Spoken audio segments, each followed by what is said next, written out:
Summer বাড়িতে এসো না, ঠিক আছে করো, আমি আসছি। সামার বাবু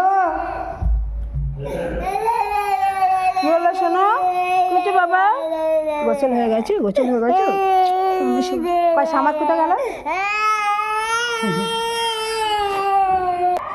দেখুন কি বদমাইশ, কলবেলায় এসে চুপটি মেরে দাঁড়িয়ে আছে। এই দেখুন, তোমার কখন থেকে খুশি। এ বাবা নোংরা লেগে যাবে, চাদরে চাদর ধোয়া হয়েছে বাবা। চলো চলো গোসল করবে, চলো চলো চলো। আবার গেট লাগাচ্ছে। এইদিকে এসো, গরম পানি হয়েছে, তাড়াতাড়ি আয় চলে আয় না।